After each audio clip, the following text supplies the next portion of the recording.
Welcome to Sarah and Abby's Vegan Adventures, episode 5.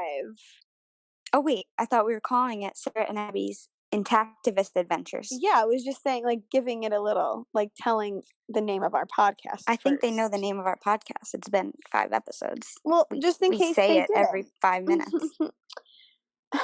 Anyway, today we're going to be discussing circumcision. Sound effect. What would be a Ooh, maybe, no, that's kind of dirty. No, I don't know, I was thinking cheering or something. Okay, so circumcision is the removal of the foreskin of a penis. So going back to embryological development, all of us. Oh, damn. We're just going into it. We're getting into it. She hitting us with the Okay. See, I knew you were a chemistry major. Math, actually. Yeah. So all of us biologically start out as female, which can explain why both biological girls and biological boys have, similar parts. So the head of the penis, the clitoris, those are both similar anatomical structures, and both of them have skin over them. So there's, the clitoral hood and the foreskin of a penis, okay? So those are both natural structures that we're born with in most cases. Circumcision is, when we remove that foreskin on a boy's penis. And I think it's important to note that it's foreskin either way. It's the skin that covers the clitoris is also called foreskin. And female, the thing that we refer to as female genital mutilation is just another way of saying female circumcision. And male circumcision, you can use the terms interchangeably if you want to. It's all circumcision. It's all doing the same thing. You're removing a piece of the sex organ. Yes. So me and Abby and I, we watched a great documentary. It's actually on Netflix called American Circumcision. And Abby's a loser nerd and took a lot of notes. Nerd. Okay. Well, who takes notes while we're watching a documentary. Do you want to tell us a little bit about the medical? Yeah, so the medical opinions, so the American Medical Association, they have described elective infant circumcision as a non-therapeutic procedure, so not necessary. That's the AMA, that's the big medical, authority. The American Academy of Pediatrics has had, some controversial opinions. In 1971, they declared circumcision unnecessary. They said it has no valid medical indications. But then what happened was doctors who had been performing circumcisions, at their direction or just on their own started complaining. And men who had been circumcised started complaining. And they were like, what are you talking about? What, is something wrong with me? Blah, blah, blah. So in 1989, they reneged the position because they started a task force on circumcision, and they said, "Oh no, it's actually good. We were wrong. Sorry." But really, that was just because all the doctors and men were, really upset about the inconsistency or just the mixed information they were getting. And then in 2012, the American Academy of Pediatrics, they released a new statement. They were talking about the non-medical justifications. So again, this doctor-centered group starts talking about how people use medicine as a justification, but really it's a social custom. And what was really kind of upsetting about Sarah probably wasn't listening because she likes to be on her phone. But what was really upsetting about what he said was that he goes, the criticisms of circumcision say that the overriding ethical concern is the right to bodily integrity and the right not to alter, the body without the consent. But we need to decide as a society what are our ethical standards. Like, I feel like that's a pretty, you know, important one. Yeah. Like, is that not the general consensus that that's where we should be? I don't know. Yeah, I'm gonna have to, that guy, yeah. So Mhm. that's US. And then medical societies in the United Kingdom, Netherlands, Australia, New Zealand, Canada, even the US have released position statements on circumcision of male children, and none of them recommend circumcision as a routine procedure for all boys. In the United Kingdom, the NHS will only fund circumcision for medical reasons. So when there's like, an issue with the penis, the most recent statement that we were able to find is from 2019 from the British Medical Association. Again, the United States is very behind the times in terms of putting out research and putting out statements on circumcision and, health recommendations. British Medical Association said the evidence concerning health benefits from non-therapeutic male circumcision is insufficient for this alone to be a justification for boys undergoing circumcision. Also, with sexual health, peer-reviewed article, um, no clear evidence was found that circumcision was associated with decreased HPV acquisition, increased HPV clearance, or decreased prevalence of genital warts. There was no evidence for a protective effect of male circumcision regarding transmission of gonorrhea or syphilis, or the prevention of transmission of herpes simplex virus. And then again, that common, oh, you get UTIs if you have estimated risk of 1 to 2% to prevent a single infection over 100 boys would be required to undergo circumcision. So this risk is marginal at best. It's almost never performed in countries like Argentina, Brazil, Austria, Chile, China, Denmark, Finland, Germany, Italy, Japan, Spain, Sweden, France, Norway, Poland, and So it's only Russia. us. Yeah, pretty much. Okay. Are you not going to make fun Alright. of me for how I said Chile? I was gonna, but, didn't wanna interrupt your list. Um, so okay, so we're pretty much the only country that routinely does it, Yeah. and it's not medically necessary. It's not Yeah, okay, at and all. okay, um We interviewed a father of a 4-year-old. He preferred to remain anonymous, but he indicated that when the baby came back, he had gauze over his penis, and the instructions were to apply Aquaphor or Vaseline for a week or two. He said it looked like an open cut, and then eventually it scabbed over. They were advised to let the doctors know if there was any bleeding. There was some irritability when touched, but yeah, because it's like a cut. an open wound.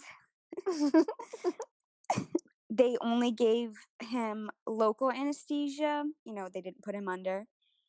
Mhm. Only gave him Advil afterwards for pain, no other pain medication. It also seems like parents aren't really asking many questions either when they're, in the hospital with their No. babies. It seems like I have a boy, the boy has to get circumcised, take my baby, bring him back. Okay, here's the procedures. This is what I have to do to, allow it to heal, and that's it.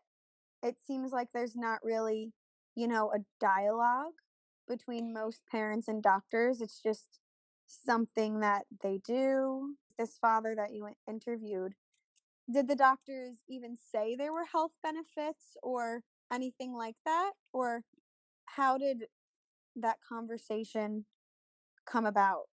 Yeah, that's a really good point. So I did ask that. And so no, when they were deciding the things that they considered, the father himself was circumcised, so they were worried that when he would grow up, he would ask, well, why doesn't mine look like yours? Their one nephew who was not circumcised had 8 to 10 UTIs. He was about 4 or 5 at the time. And so they thought, okay, well, the one thing that's different about this baby or child that we know is that he's uncircumcised. They asked their pediatrician, who was a female, and the only information she kind of gave them was that 99% of the babies that she had experienced were circumcised. And she told them that it was much more uncommon for people to left intact. She advised them if they were going to do it, they should choose to do it right away because the older he got, the more he would remember it. And I asked him, I'm like, the more he would remember it? Is that what she said? And he was like, yeah. Um, So they're admitting that they're remembering it to some degree. yeah, or I mean, at least like feeling something. Like I always ask that. People would always just tell me like, oh, like they don't remember it. Okay, so we can, hurt people with short-term memory loss and experiment on them. They won't remember it. Like I don't get that Yeah. argument at all. No. And that's also, using that one child having multiple UTIs and he happens to be uncircumcised. That's like a pretty basic logical fallacy there. Yeah. So I think this is, like I mentioned before, this is a non medical procedure and it's a natural part of the body. And I feel like this is one of those many things that, me and Abby are going to discuss where if people think about it for more than 1 second, you would realize that it doesn't really make sense to do. Literally. It's not medically necessary. It's a natural part of the body. Think about that. Get it out of your head that, oh, it's what we've always done. Oh my god, yeah. This is applicable to, eating meat, which we still have to talk about on our vegan I podcast. know. The use of aversives in dog training. People just have that mentality of this is the way it was always done. This is just what we do. When that really we need to have a shift in that thinking and kind of say, why is this normal? Why are we doing this? Let's think about it. People don't think about anything these days. No, they don't. It's really odd. It is. And when it comes to your child's body, okay, I have a puppy. He's not Oh my my human god, here baby. we I go. can only imagine when I Here we have, go. a human baby. But, when I bring him to the vet and they're giving him a vaccine, I'm asking them, okay, what is this vaccine? What are the details? Like, I'm not letting them do anything to my dog without knowing what exactly they're doing and why. I'm not going to say, let's give him a Lyme's vaccine in the winter time. Just, when it Yeah. comes to food, I'm not going to use the vet recommended food just because they said so, and that's for my dog. When it comes to a child. And now it sounds like we're criticizing parents. Okay. I'm not. No, okay. I'm not. I think her point is like take more than don't just take somebody's word for it. Read literally one article. Yeah, but even if you don't want to research it, I feel like a lot of these things, if you just took a step back and thought about it, that's my new thing. I'm trying to think about things. She started lately. for one day. Yeah, it's my new thing. Don't rush decisions. Oh my god, I hate you. No, but seriously, like think about things before you do them. And I feel like a lot of the world's problems could be solved. Wow. Using that method.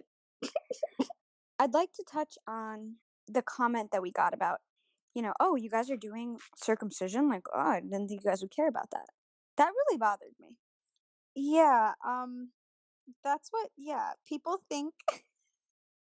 Did you notice that people think that just because we're animal rights activists, they don't think that we also care about Oh my humans, god. because the last time I checked, humans are animals too. I get really confused about that. That's a great point.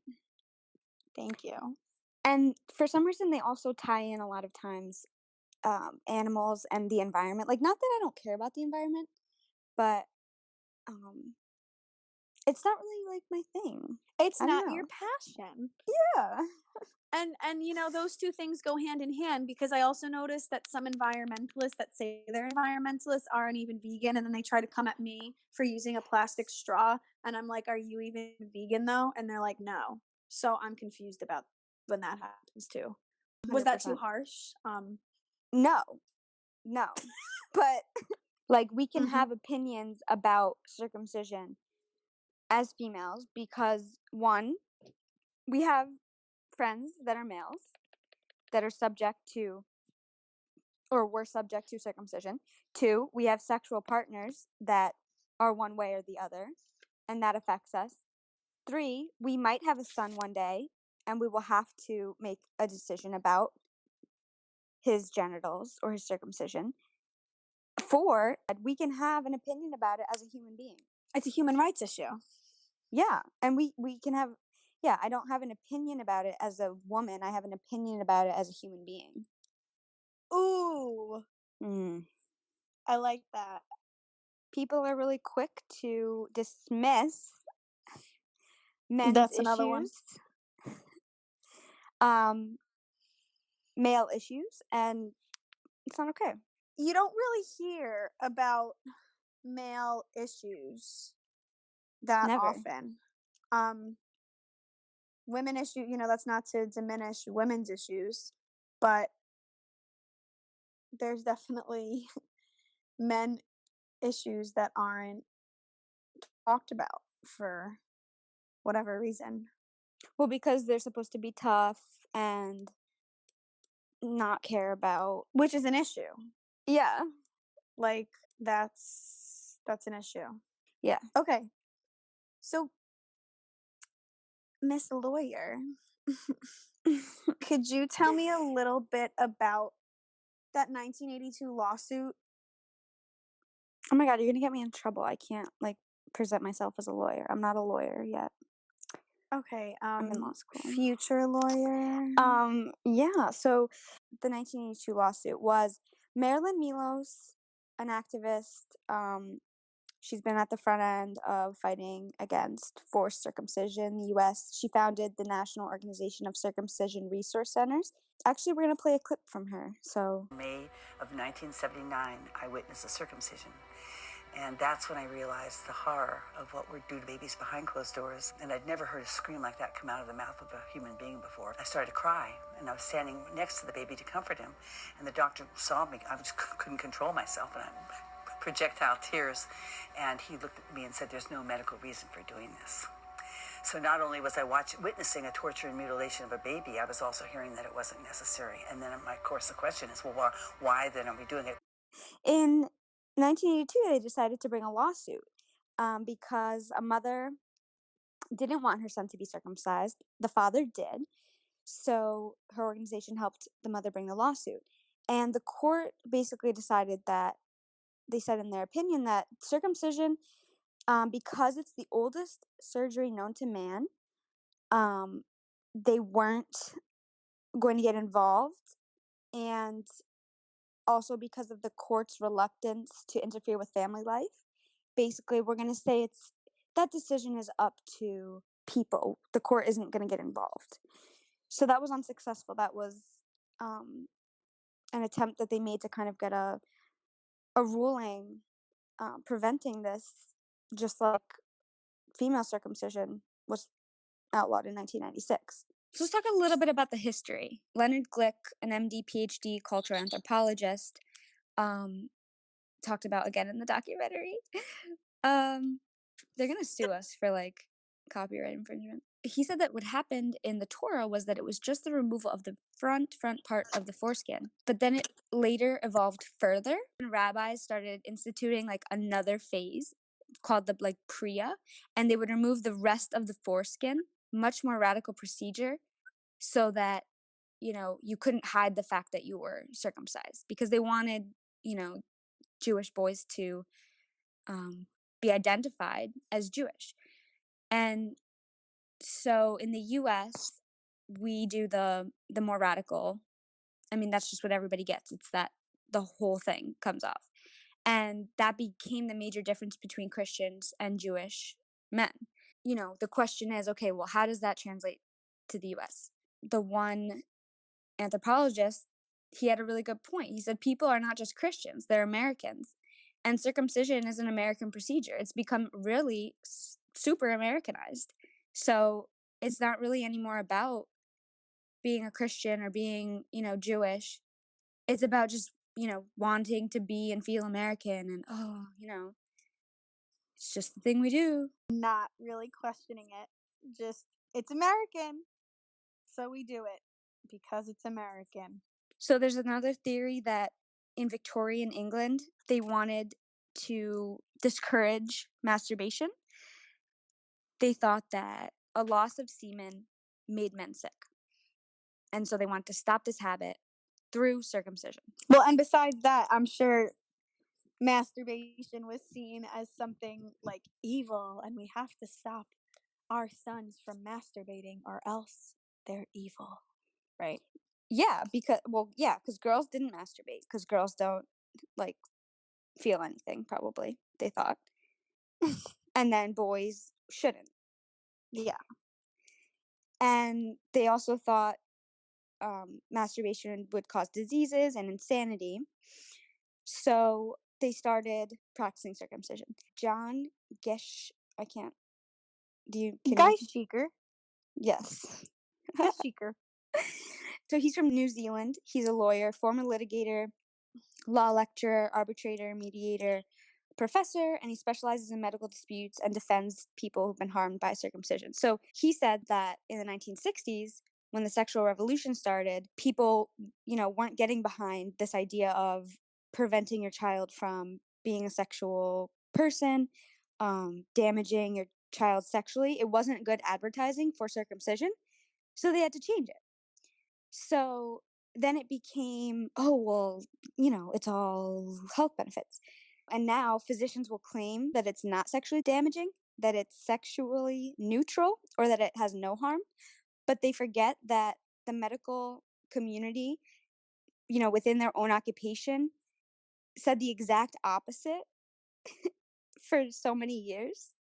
So I just thought that was super interesting because we never talk about that. We never call them out. Think about any other industry or field that has inconsistencies. All of them. Yeah, and we call them out. Or we don't when it doesn't fit our narrative, though. And that's what it comes down to. Yeah.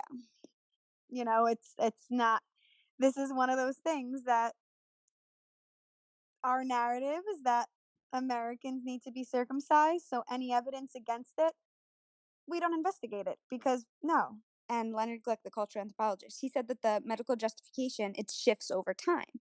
And whatever health benefit, whatever health topic is most of interest at the time, that's what doctors claim circumcision prevents.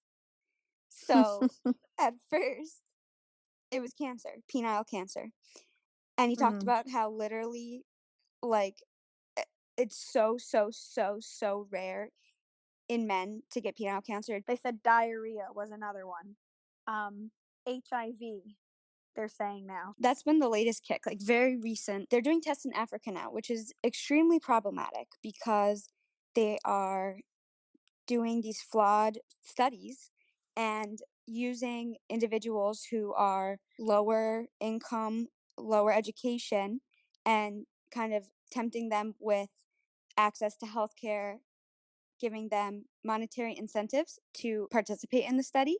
And they're inflating the data so that it looks like a very significant result. So they published studies and said that the reduction for HIV is 53%. But when they took a look at the data and saw that the circumcised infection rate in 1 year was 1.58 and the uncircumcised infection rate was 3.38, so it was higher. But when they calculated the absolute risk reduction rate, which is the number that you should look at, it was 1.8%. So he said that the most common error in statistics is for people to artificially augment the results by talking about relative changes and not absolute changes. So after they published this result, they said, 53% reduction rate when we circumcised. Bill Gates, Hillary Clinton started donating money to these groups who were going to Africa, giving men circumcisions, promising them years of free healthcare. And what happened was African countries were having their men line up to get circumcisions so that they didn't have to wear condoms, because they were telling them, oh my God, this, reduces HIV by this crazy amount. So it's not a thing. Like, this is 1.8% we're talking about.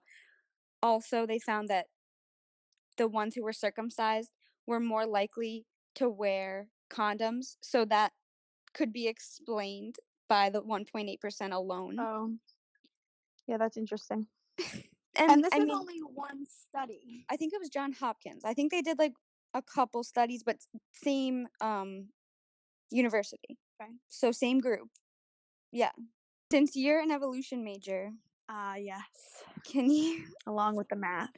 So pretty much, if it's on your body, it's there for a reason. The foreskin is there as kind of a protective covering for the penis. So it protects it from friction and, abrasion throughout life. So rubbing against underwear or whatever, it needs to be protected from those things.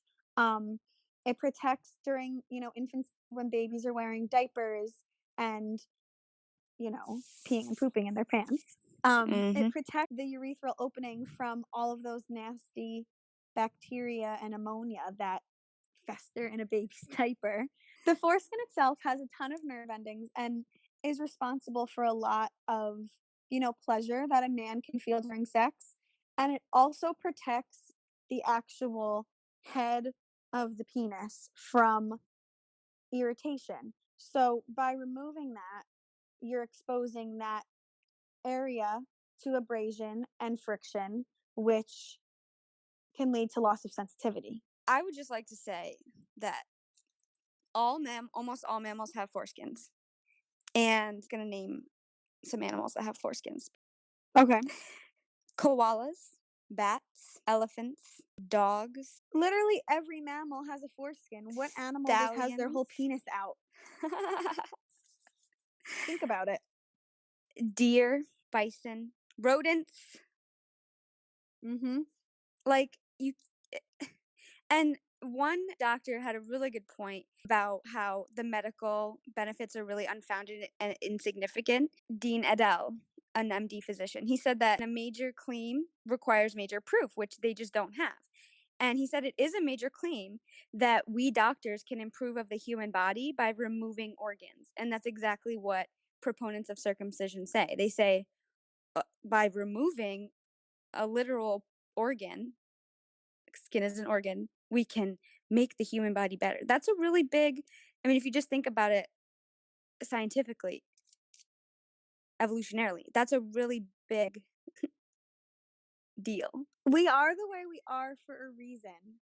Like, years of evolution and adaptations made us the way we are. So to cut something off that because you, in this one generation, you think that that's the right thing to do, just doesn't make sense. Like, you can't mess with nature that way. It's there for a reason. A British physician, Douglas Gardner, he talked about the protective role of the foreskin in newborns, because that's another thing that doctors often get wrong. They tell parents to, in uncircumcised babies, to pull the foreskin back like you would with an adult penis, and that's incorrect. The foreskin doesn't peel off of the penis or the shaft until puberty. So he said, it is often stated that the prepuce is a vestigial structure. And correct me if I'm wrong, Sarah, vestigial means like you don't need it in evolution. Yeah. is a vestigial structure devoid of function. However, it seems to be no accident that during the years when the child is incontinent, so pissing in their pants, the glans is completely clothed by the prepuce.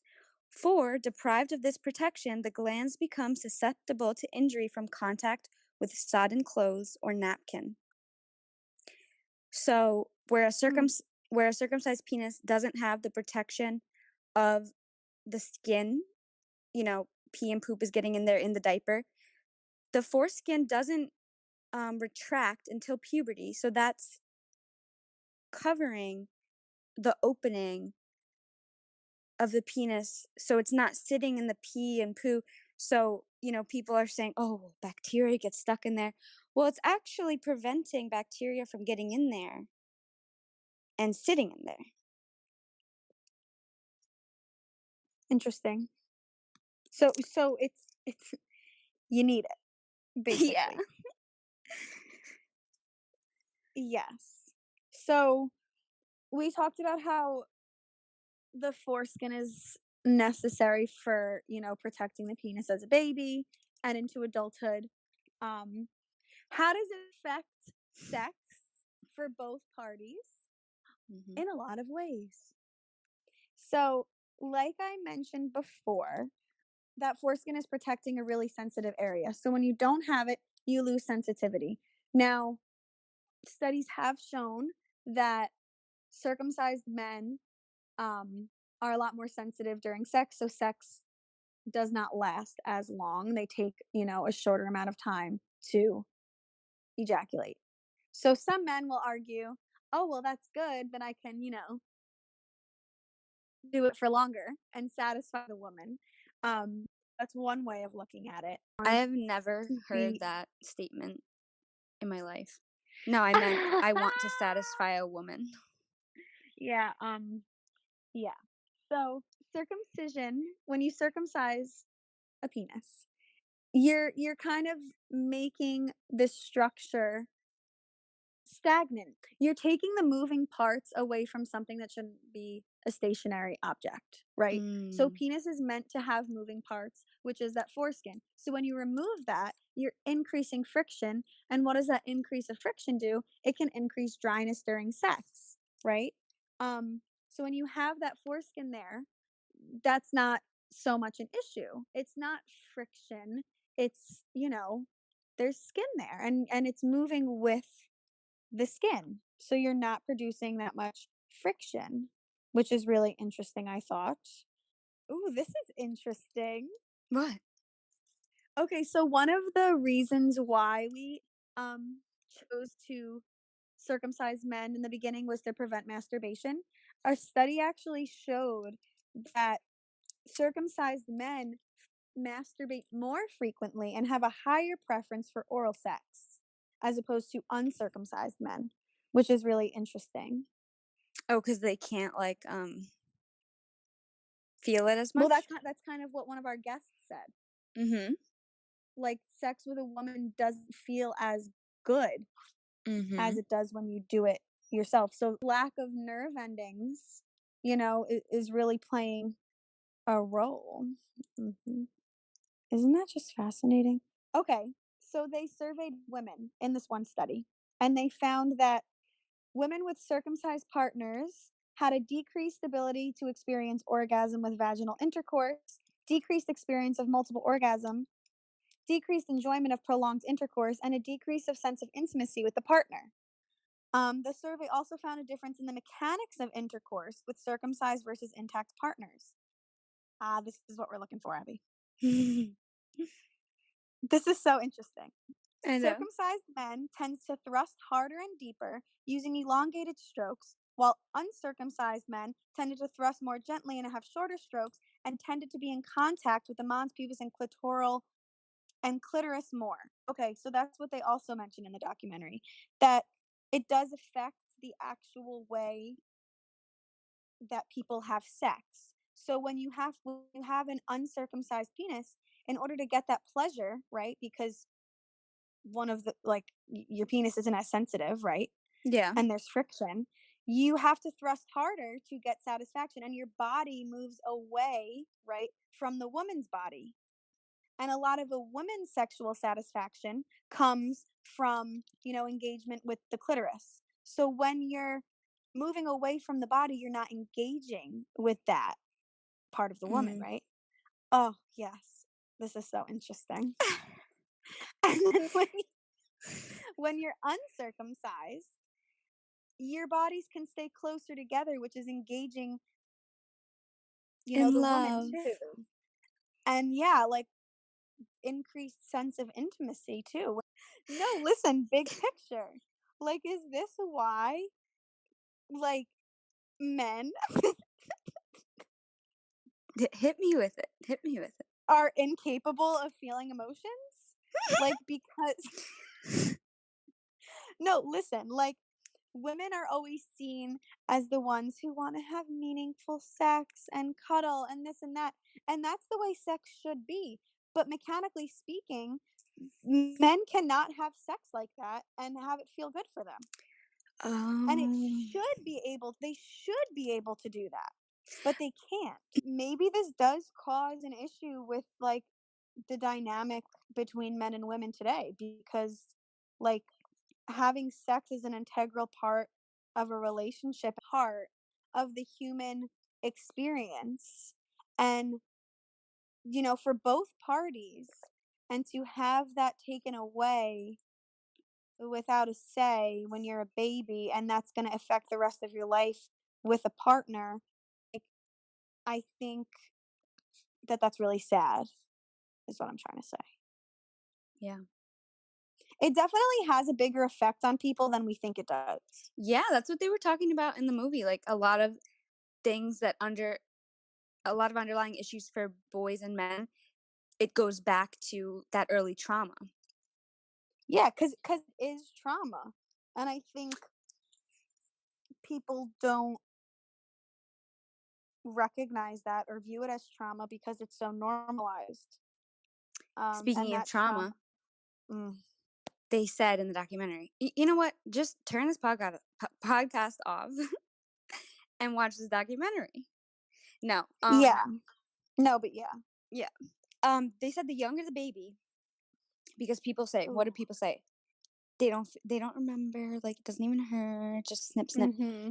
They said the younger the baby, the more exquisite the pain. Do you remember that? Wow. Mm-hmm. Mm-hmm. And when they were talking about that, they were talking about also how boys who were circumcised had a higher, pain response to vaccines later on in infancy. Yes. Which is indicative of PTSD. Wow. Yeah. I found something else. You're gonna die. Oh, what? And I'm gonna buy this book for us to read. It's called Ritual and Medical Circumcision Among Filipino Boys. This study represents pioneering research that provides conclusive evidence of PTSD after circumcision of Filipino boys. Wow. Keep going. Is there more? Mm-hmm. Well, it's a whole book, but yeah, it says long-lasting psychological symptoms of PTSD have been reported in adult males subjected to infant circumcision many years later. Wow. Because I first read that, I'm like, okay, maybe because they called it genital mutilation, maybe they had it done later in life. Nope, right here. Infant circumcision. Yeah, I think that we definitely need, like, as To a society, talk about this.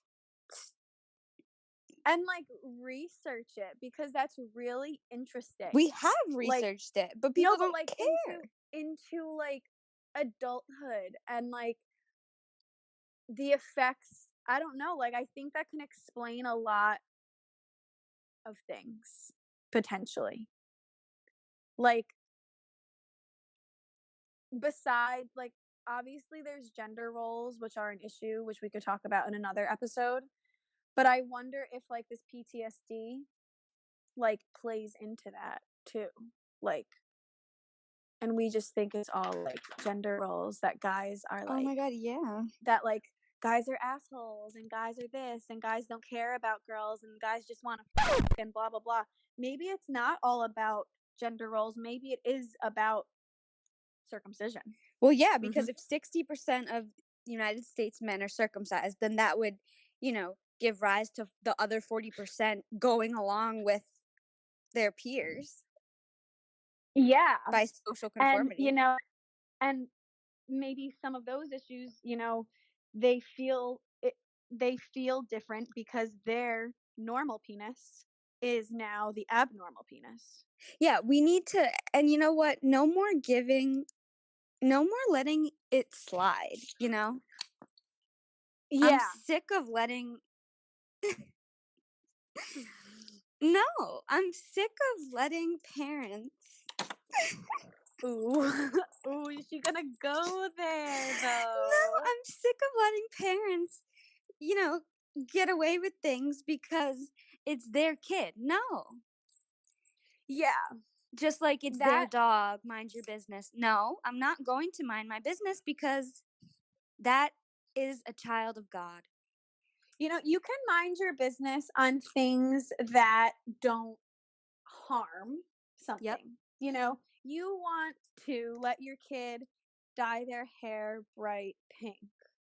That's not harming anybody. So nobody's going to come at you for anything about that. You shouldn't, because that's not harming anybody. You want to walk your dog on a 4-foot leash instead of a 6-foot leash? Okay, cool. You prefer that. That's not hurting anybody. You like a plastic crate instead of a wire crate? Okay, it's not hurting anybody. Do I have my preference? Yeah, but that's my preference. But you choose to use a prong collar on your dog. Now I'm getting involved because now that's harming someone. You choose to circumcise your son. Okay, that's an issue. So yeah. So yeah, no more. It's the parents' choice. It's their kid. No. No. We need to do something about this today. Yesterday. Yeah. We are intactivists. And we're proud. Oh! I love it. Yeah, and I think, as a human being, we're lucky in that we, have morals and we can use our brains. So let's take advantage of that. And when something is happening that seems a little weird, think about it. And let's not just keep making the explanation that that's the way we've been doing it for years, because that's what I think a lot of people say about a lot of issues. And that's why there's a lot of injustice in the world. When in doubt, you like that? Do without. Do without. Grandma. Can you say my last name on this? Oh, sorry. So we actually have a few guest speakers because, we acknowledge that some of our viewers, some of our viewers might be questioning our credibility on this topic because we are women without kids. So we figured let's bring in some men. So we have a circumcised man, an uncircumcised man, and someone who chose to get circumcised. Yes, folks, chose to get circumcised later on in life. Yeah, there's not many things that men can explain better than women. But we think maybe circumcision is one of them. Maybe. Jury's still out. Yeah. So let's bring on our first guy. Okay, so our first guest is Robert.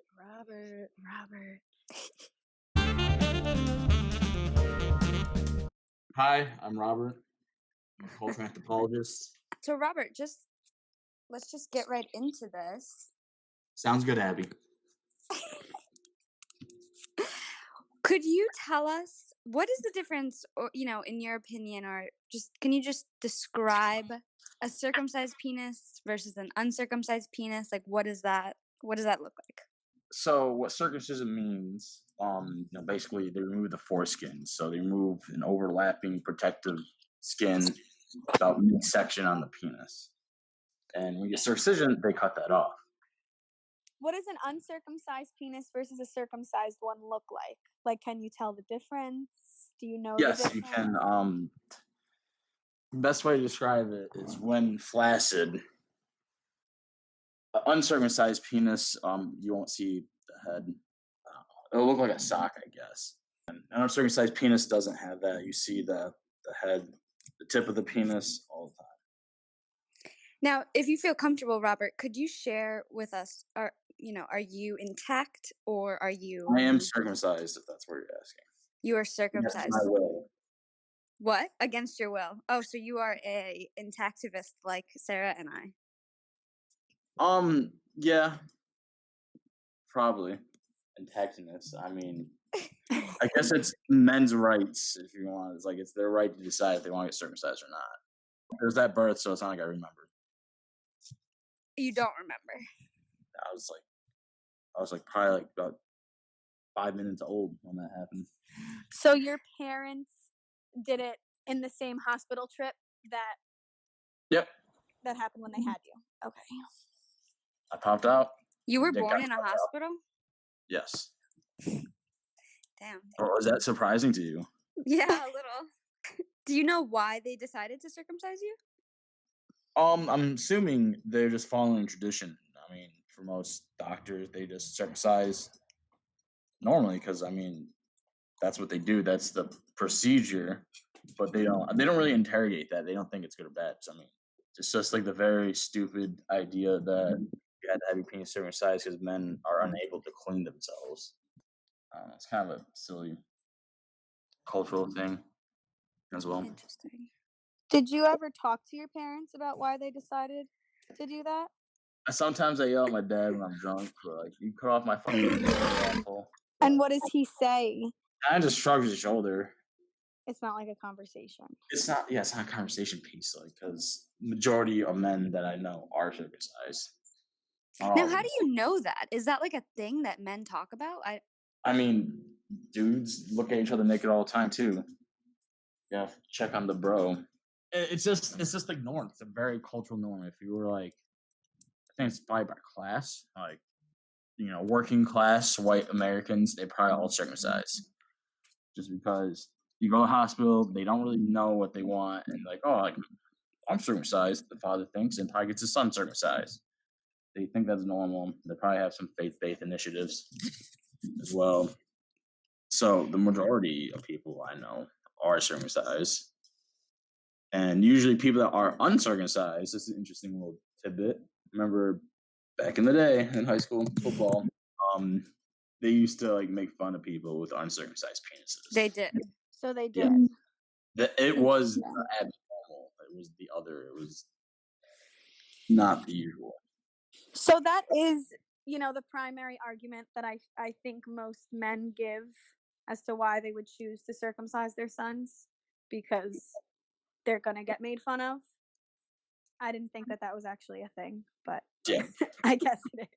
There's like a fetishization of the penis by the man, especially at like the young developing ages. It's like one of like the most. It's very symbolic and very important. Like usually it's for no reason, like shape, length, size. It's very like personal and representative of that man, or at least that's what they think. Or other But then why cut it? Like, I don't get that. Like she said, it's part of the norm, right? Some cultures, it's a sign of, it's a ritual to ascending to manhood.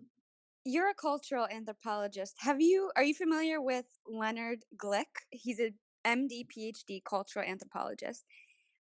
He talked about how originally, way before, developed society, fathers were circumcising their children as a sacrifice to whatever deities they worshipped. And then it evolved kind of as a substitute for child sacrifice. And then it became a Jewish ritual because in the Torah, the Creator appeared to Abraham and he was 99, and they said, "You will be able to impregnate your 90-year-old wife, but you must cut the flesh of your foreskin."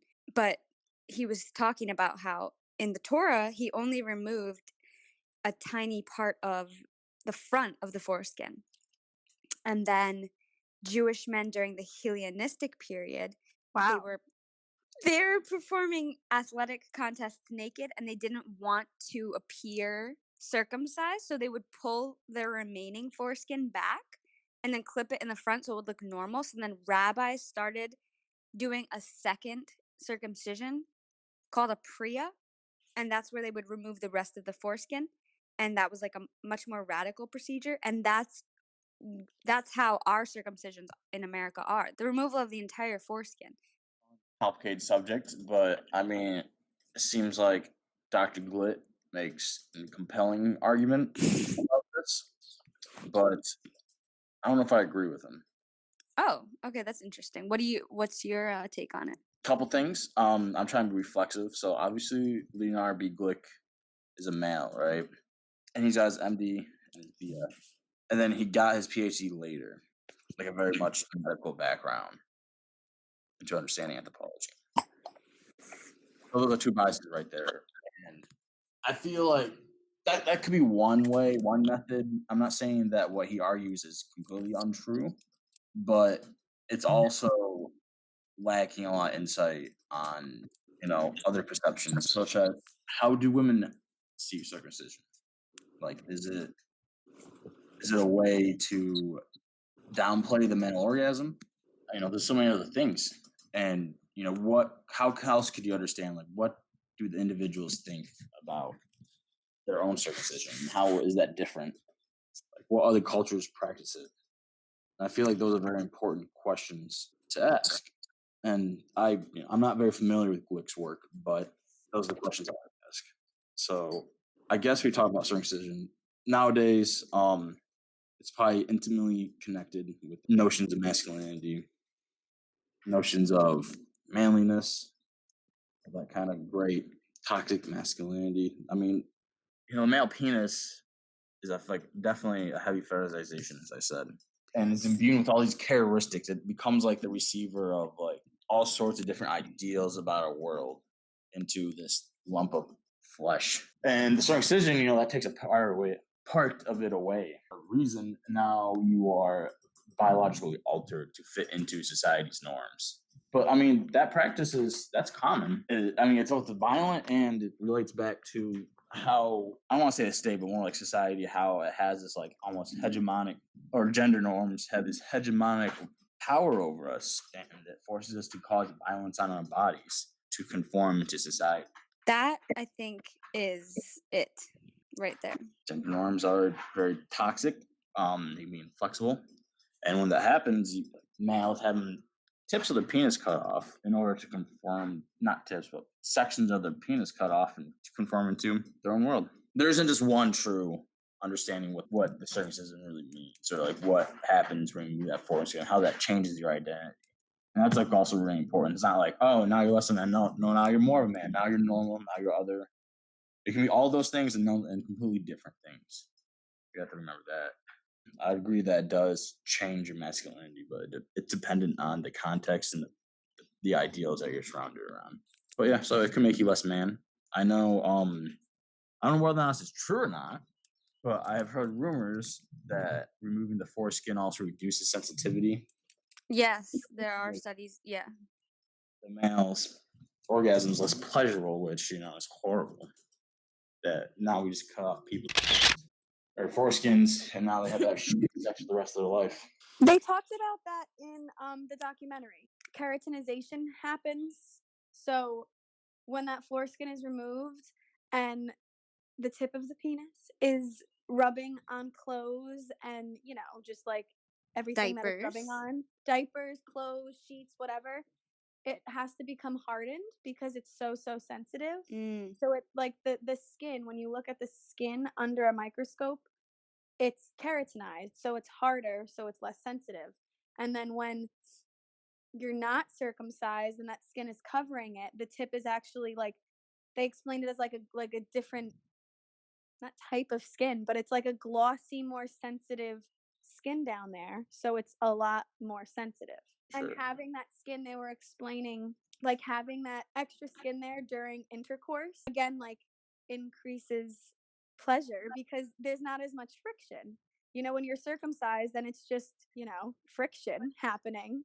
When you're not circumcised, you're kind of going in and out of the skin, which is decreasing friction, which is making it more pleasurable for both parties. And I think that's hard for men to hear because, no man wants to think sex could be better or, my sex isn't the best sex, whatever. And it's what Robert is saying about this male.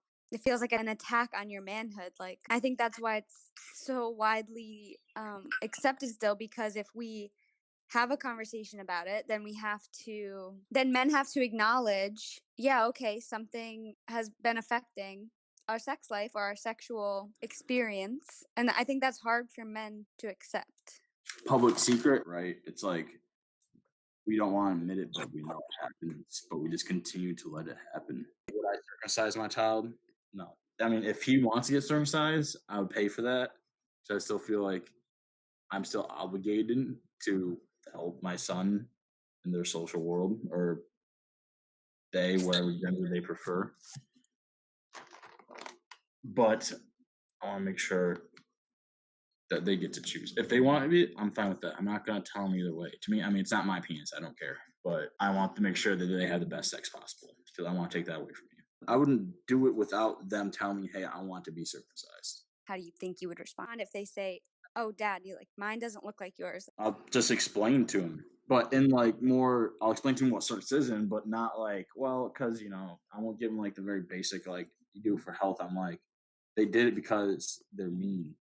And I'll make it probably sound like more of the truth. I'm like, dude, you're the lucky one. Like, I'll tell them all the benefits. So I wouldn't lie to them or try to impart like a certain cultural idea of what it should be. I'm like, hey, this is what happened. It's kind of like the history. And I'm sure, like, depending on how old they are, they're just like, they'll stop listening.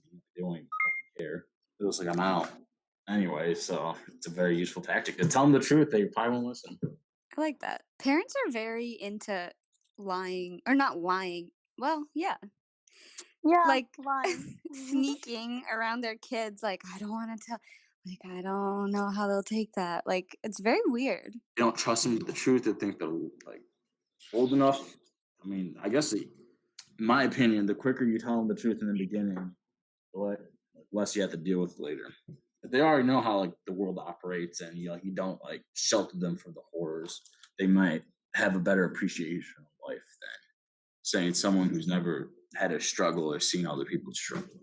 So when did you learn or discover that your penis was altered as a baby? When I went to college. So then the kids who were being made fun of in high school, you thought they were just born like that and you weren't born like that? Yeah. Huh. I thought this is how I was born. I'm like, I guess some people just had foreskins. I didn't like really connect that I was physically altered. So that's like I still have the scar on my penis and everything. And I always thought that was just like, a weird looking tan ring. I wonder what that is. But I never really questioned it. Wow. I don't know. So that's an issue with sex education, I would say. That's part of it. But also it's like kind of a tough crowd. I mean, maybe they did talk about it. It's not like I was going to pay attention about the penises in class. It's not. No, they definitely don't talk about. The sexual education system in our country is fucking horrible to begin with. They leave a lot of important things out. But also, I think, it's like you said, we're scared to talk about it. Taboo almost. I mean, I don't know, but I feel like psychologically some of the parents probably feel guilty about it because they had to witness it and then they have to deal with a crying, screaming baby afterwards. So they probably feel like a little guilty for like, we just chopped off this little piece of his dick because I don't know. We don't talk about it, and it's something that's normal.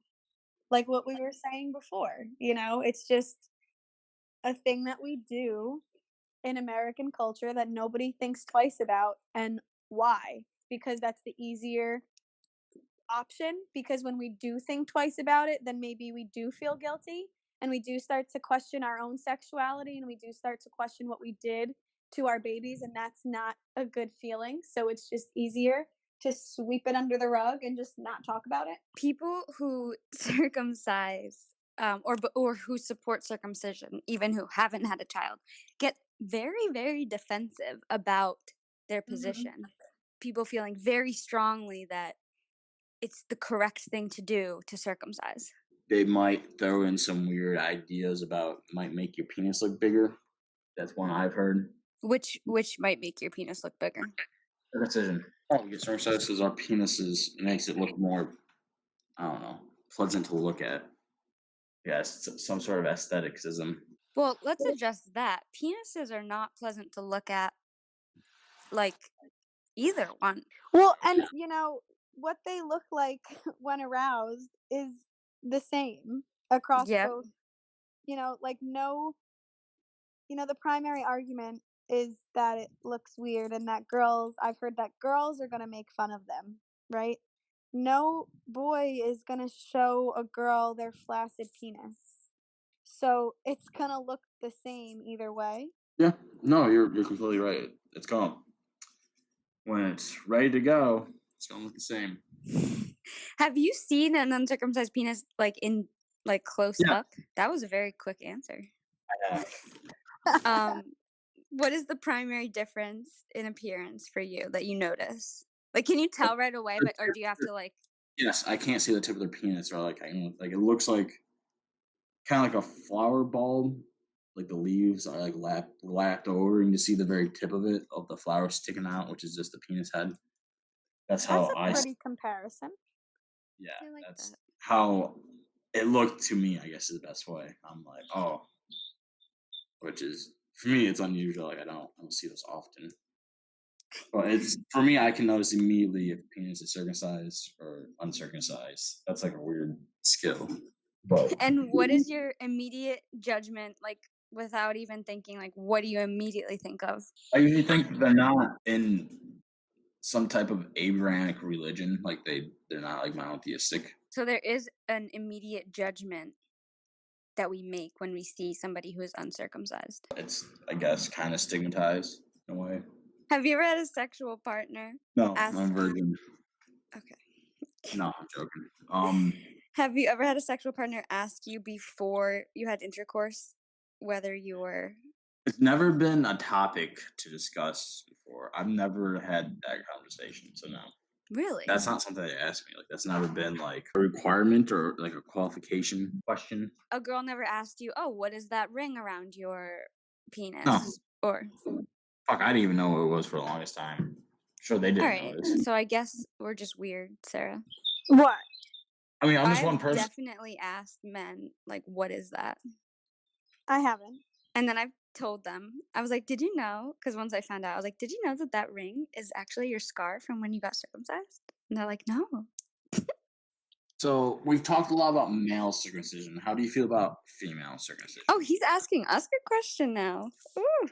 So I feel like that's the other half of the story, which I think is important. Yeah, well, actually, so we were watching American Circumcision, the documentary, and I didn't know that it was only banned in 1996. That's not that long ago. Yeah, I was a baby then. Yeah, Sarah we were alive. Was born. Actually, both of you were born before that. You acting like you're so young. You were born in the 90s. Yeah, I'm obviously really opposed to that, and I think most people are. I think when the concept of female genital mutilation comes up, people let's call it out. Female circumcision because that's what it is, right? All right. Yeah. Or we can call male circumcision male genital mutilation because that's what it is. I like circumcision is kind of a fancy word to disguise what it is. And I can't spell it. I'm sorry. I cannot. Yeah, I don't know why. I think that female genital mutilation is obviously wrong and messed up, and most people are against that when you bring it up. Oh, of course that's wrong. They freak out. There was a woman who talked on the documentary who actually was circumcised as a child and was like completely traumatized by it.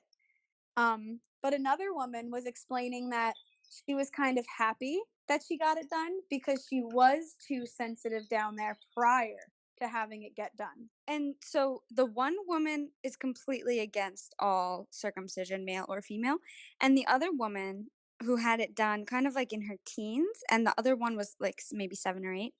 The one who had it done in her teens is a proponent of when you're of age, being able to decide if you want that procedure done. She agrees with that. And I thought that was an interesting point because I had never really considered that. But I think that, yeah, if you are a woman and you are over 18 and you have made an informed decision to have your body altered, then I don't think it's something that we should say you cannot do that, because that, I think that's the case now, is it not? Yeah, I think that this goes back to us not being, we don't have the right to tell people what they can and can't do with their bodies. So I, just as much as I don't have a right to tell you you have to get circumcised, I don't have a right to tell you that you can't get circumcised either if you choose to do that.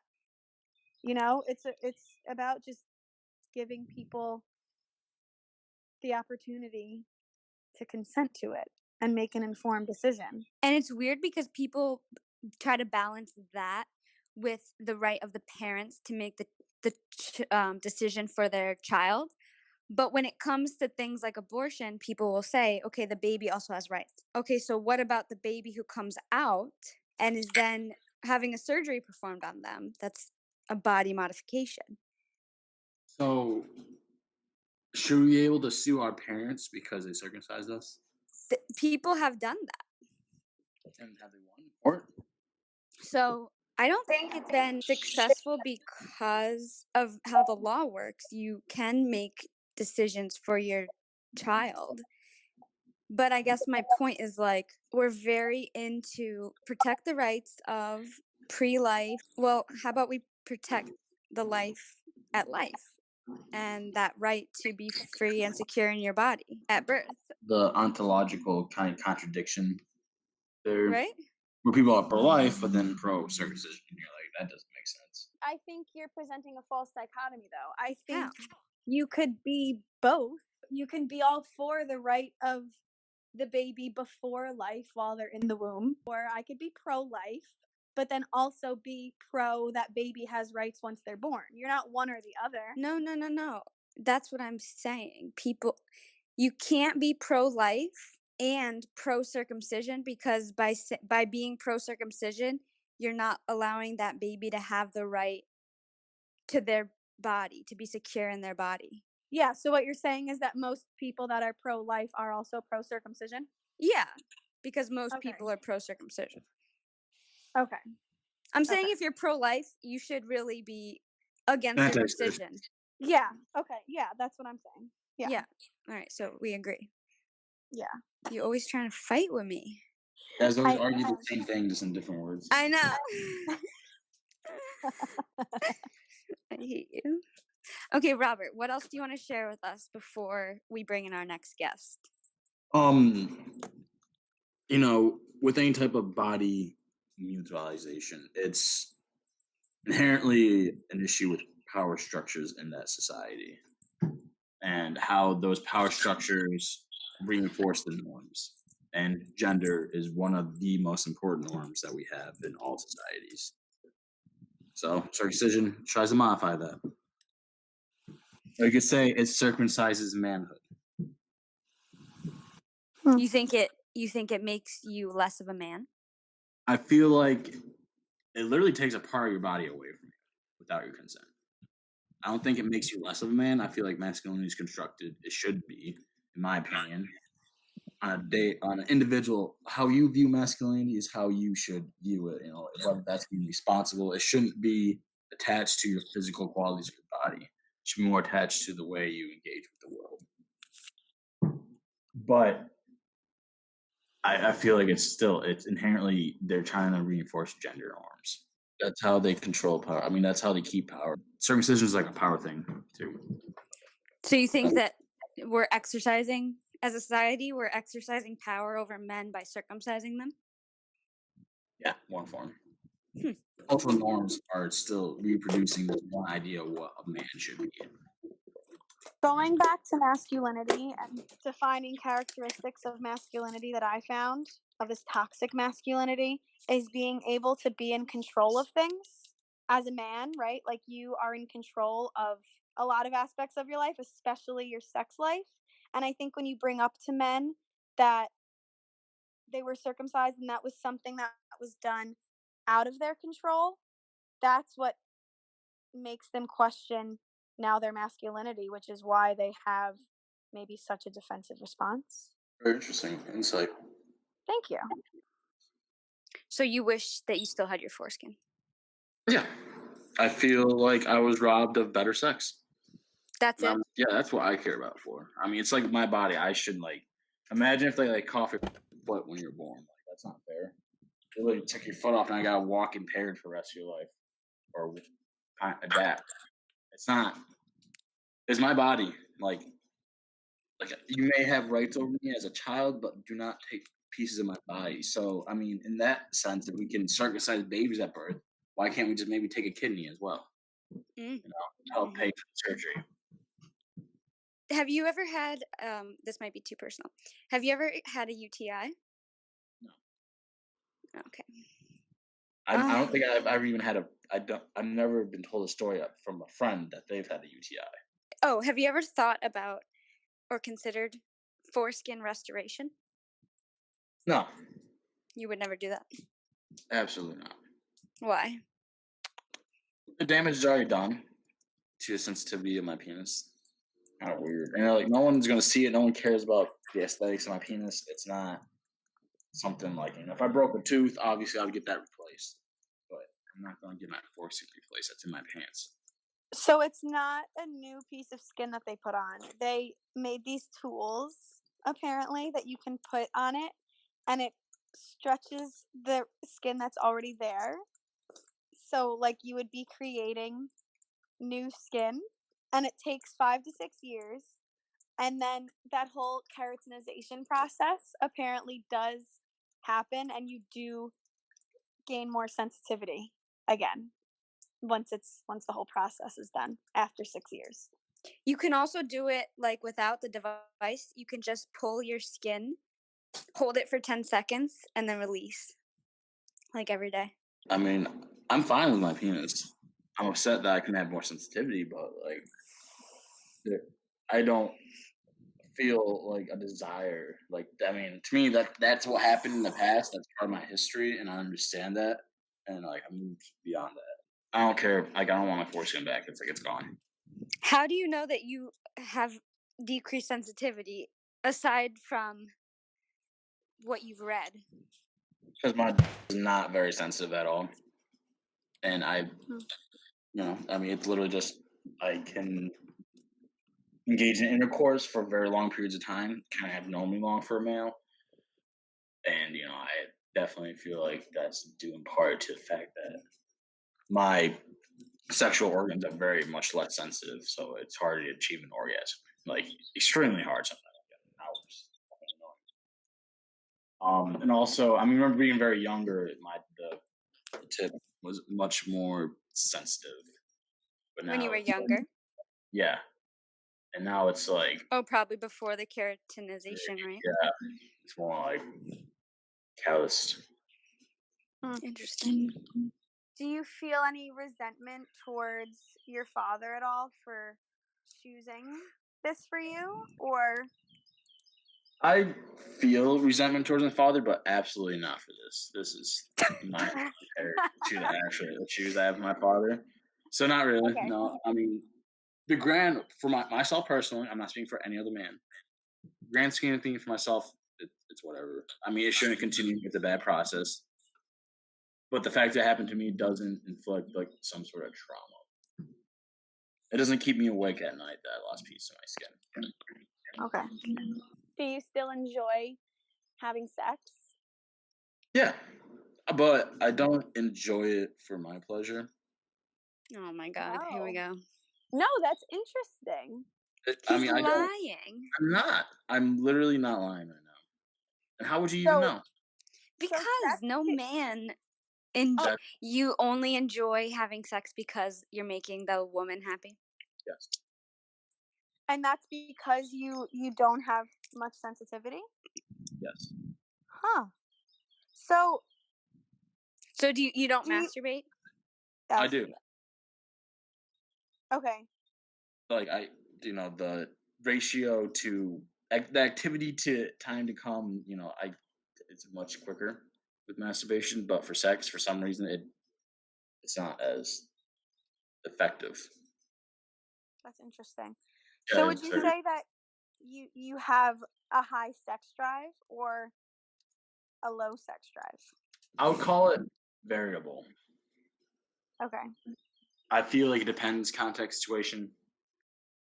Certain times, if I'm with another individual who I found attractive, then yeah. But if I don't have that desire to seek out potential partners when I'm not around them, I'm fine being by myself. I don't feel this need to go out and fulfill like masculine qualities by going out and having sex and achieving the status of machismo and toxic masculinity. That doesn't appeal to me, and it sounds like a lot of like work. I want it. Kind of lazy. Thank you so much, Robert, for your time. We're so sorry that your penis was taken from you. Why you gotta say it like that? Okay, how would you want me to say it? We could just say bye. No, but I want to apologize on behalf of. Oh, Paul, they didn't do it. It's not like directly your fault. Like your apology is not the one I want. Whose apology do you want, Robert? I want the doctors that continue to carry it out. All of them? I want them to admit that they were doing stuff that shouldn't have, and they don't know everything. And in fact, most of the knowledge is based less on empirical science and more cultural ideas. Ooh. Ooh. Yeah, but I don't want to hear that. No, I love that. Thank you so much, Robert, for being here. Thank Pleasure. you. Now our second guest, John, will give us his experience on circumcision or lack thereof. All right, yeah, let's get John from the back. Where is John here yet? Security, did John? Can you check if is John in the back yet? Okay, perfect. Just bring him out. Oh, Robert, do you need a parking validation? Okay, he doesn't. We have a parking garage. You're so... John, please tell the viewers about your penis. Well, where to begin? Well, hi everybody, my name's John, and I have a hooded cobra. Like a whole different entity, like it's sentient. So you place a lot of, value in your penis? Yeah, I'd say so. I try not to, but So our first guest today was circumcised, so you are our first guest who is uncircumcised. What is it like having an uncircumcised penis? it's the greatest. When did you first realize that, there was a difference between circumcised and uncircumcised penises? I don't really recall. I imagine it probably. I realize there's a difference when watching porn. Okay, and were you did you feel weird, embarrassed? Did you think it was just how it was? I mean, No, not really. Actually, a lot of dudes from where I grew up not many were circumcised, to be honest. oh, interesting. Like out in the more, I guess, the country, you could say. One of, the biggest counter arguments to this is that since circumcision is kind of like the normal thing to do, and most men in the United States are circumcised, people are concerned that if they didn't circumcise their kid, the kid would get made fun of. Did you ever get made fun of for not being circumcised?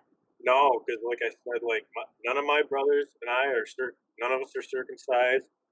We're friends, family of 5 boys down the road. None of them were circumcised. Like, I guess it was more common, at least in my hometown. How have females responded to your penis being uncircumcised? I'm trying to think, like, no complaints to my face anyway.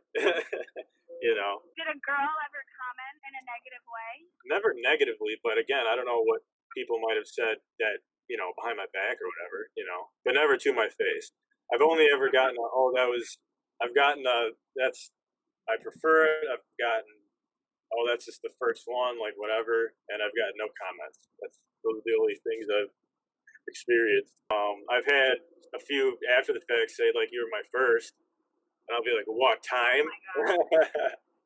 I'll be like, "Are you a virgin?" They're like, "No, like you're my first, you know, hooded cobra." But nothing. Yeah, no one's ever like reacted like, "Oh my fucking god," you know what I mean? Like freaked out over it. Either they say nothing, or that they say, "Oh, this is the first time I've been on." Interesting. Oh, and Abby, to answer your question, you know, locker room, I guess, growing up, sports locker room. I know, but I just feel like, so you never experienced bullying because of your foreskin? No, honestly, the only thing I've seen negative about it is online. Like, you know, people like memes and shit, but I've never in person heard someone be negative about it, to be honest. Have you ever wished that you were circumcised as a child? No, never, because I can experience sex both ways. What do you mean by that, both ways? Like, you can kind of control the position of your foreskin. Like, I can peel it all the way back and or do whatever, or just kind of let it do what it wants to do. You know. Huh. No, that's interesting. We haven't heard that perspective before, have we? Sure. So you tell me, have you noticed a difference when you've had sex between people with or without? Physically, not yet. You do? Yes. I feel like I can tell a difference. What difference do you feel? I feel like I do notice a difference in the style of the sex. Of the thrust. The thrust. Yes. Absolutely. I know exactly what you're saying. There is a difference. I guess now that I'm reflecting, yeah. I guess. Reflect. Yeah. Alright, so have you ever seen a circumcised one in real life? Yeah, like quite a few, I would say. It looked like my if I was pulling my skin back. You know, it didn't really surprise me. My question, which do you ladies prefer? I prefer un. Honestly, I think the skin looks better. And I do too. Interesting. Which one do you like better aesthetically, Sarah? Aesthetically, circumcised. Be honest, circumcised. Okay. And that's interesting because remember what we were saying? The first one that you ever saw was circumcised, and the first one I ever saw was uncircumcised. Yeah. Oh, like how when a bird thinks on the first thing it sees when it hatches. Yeah. Yeah. It's okay. It's all right. I wonder if that has anything to do with it. Yeah, I wonder too. Fascinating.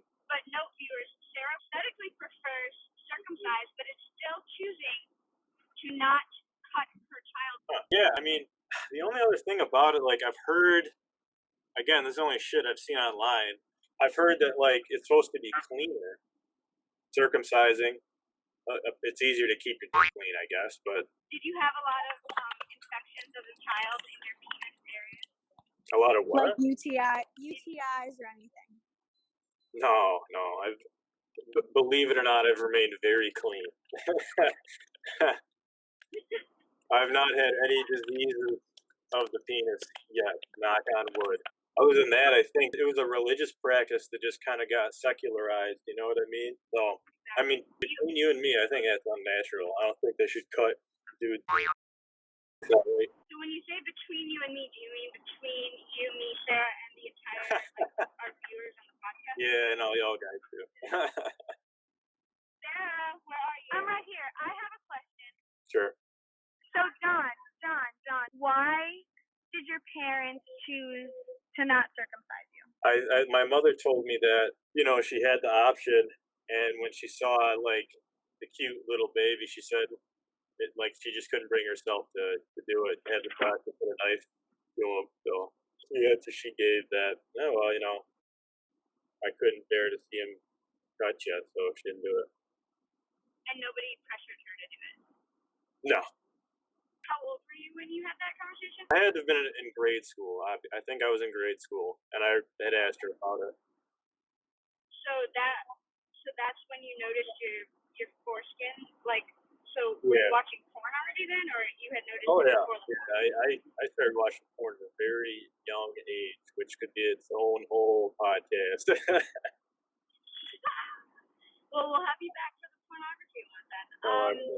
Did your mom say that that your dad was involved in the decision, or I don't recall my dad being a part of the decision in the story, and I was told the way it's told, it was her. She decided no, they're not going to cut my son. And how many brothers do you have? Two brothers, And three sisters. Alright, we don't need your whole life story, John. Sorry. What number are you? I'm the youngest boy. Okay, so she had two boys already and decided not to circumcise them. Yeah, they're Cobras too. Is your dad circumcised? I don't know. I think I've seen my dad once in my life. Can you ask him? No. I can't imagine that he is, but I don't know. If you saw him circumcised, as a child, do you think that would have made you feel some type of way? Why does mine look different? I don't think I would have remembered, But I guess comparing yourself to him, no? I don't know. I don't think it would matter. Because I saw both on the internet, so it didn't, faze me at all. Have you thought about if you were to have kids, would you circumcise your son or not? Oh, no, I would never. If I were to have a son, I would never circumcise him. Absolutely not. Okay. It's attuned to, vagina, what do they do? What's that called? Genital mutilation? Exactly. It's genital mutilation. If no one says anything about it. It's crazy when you think about it. Yeah. You know what I mean? What would your message be to a parent who is trying to decide whether or not to do that to their baby? What would be your message? I mean, I wouldn't do it, to be honest. Because you can always get it done. You know what I mean? You can always get down the road and decide, hey, I don't want this anymore. I've never had that thought cross my mind once. I've heard of guys having theirs removed later in life. They had a choice, And it's never crossed your mind once, you said? No. Is there anything else you feel like you want to say about penises or circumcision? I don't know. I've never been I feel like I've never been discriminated against because of my. So I have no opinion on the matter, Have you had any friends or anybody been discriminated against? No. A baby deer, a Bambi one. Aww. It was so small, like a little cat. That's funny. The most I've ever heard of someone being bullied for their genitals. Another baby. I'm trying to listen to our friend. That's fine. No, fuck me. It's cool. All right. So, did you ever see somebody get discriminated against because of? The only time I saw someone get discriminated against because of their genitals was because of their pubes. Their pubes. Dudes from my hometown don't really shave all that much, and my buddy went to college, and he said people were shitting on him because they were all shaved clean, and he was just a pushy mess. So that's about it. Yeah, never for skin. Not even for size, really. I don't know. John, thank you so much for being with us today. And I'd like to thank your parents on behalf of society and behalf of all boys for making the decision not to circumcise you. Amen. Thanks, Mom. All right, and then Mr. Oliver. Hey, Oliver. How are you? Long time no talk. Mr. Oliver. It's been Mr. a minute. Oliver. So, the first question I'm going to ask, if you don't mind, is, are you circumcised or uncircumcised? I am circumcised. Okay. Was I'm this missing some skin. okay? Were you circumcised as an infant? Well, I was circumcised when I think it was 13 years old. I got circumcised when I was in, I think, the middle of 8th grade. Yeah, middle of 8th grade. Huh. Interesting. Okay, so is that something you chose for yourself? I did. A little out of the norm. I wouldn't recommend it, but at the time, it seemed like a good and dandy idea. Okay, why did you choose to be circumcised? I'm gonna go with social norms. I remember seeing, I was in a gym, who knows, was in the locker room, kids were getting changed, and I noticed that my penis was different. And 8th grade's right around the time when everyone's finding themselves sexually, figuring things out. Girls become a hot topic. They're not gross anymore. And I'm thinking to myself, I wanna have a positive sexual experience with my possible partner.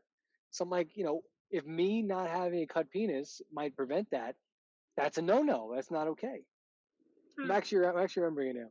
I think I was in 1st grade, and I was doing dumb 1st grader things. I was hanging out with my best friend, this kid named, and we had to take a piss. We were out in the woods doing boy things, who knows, throwing rocks at squirrels, and we are pissing behind a bush at the same time. And I'm looking at it, and I'm like, that's not like mine. Like, what's wrong with yours? Like, mine had skin over it, and his was like a rocket ship with just different. I don't think I asked him about it, but I remember telling him, like, dude, yours is messed up. Well, you were right.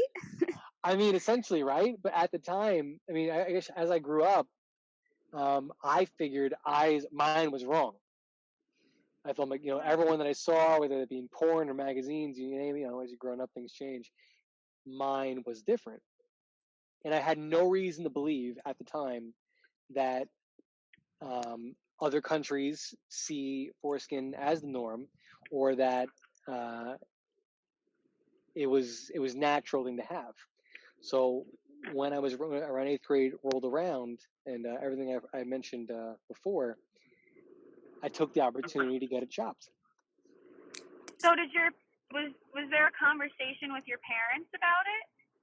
Like, did they explain to you that it was a natural part of your body? Did they try to discourage you from doing it? My mother, this is a long time ago. My mother did. My father didn't. So I think I brought it up to my father. I did. I brought it to my father first. I'm like, hey, this is a weird question. Don't want you to ask me. I think I even said this. Don't ask me questions about it. This is just what I want done. I would like to be circumcised.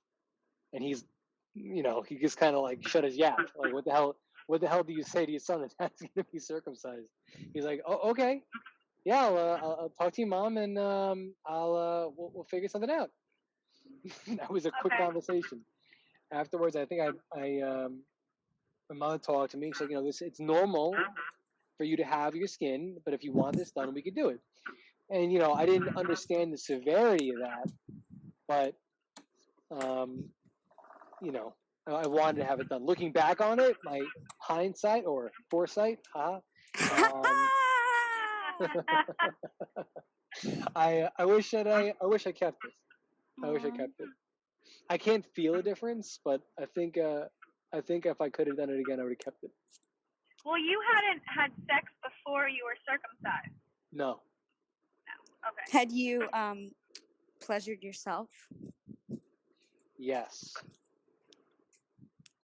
Okay. Yes. There was definitely masturbation pre circumcision, but there was no sexual relations with anyone else besides myself before that.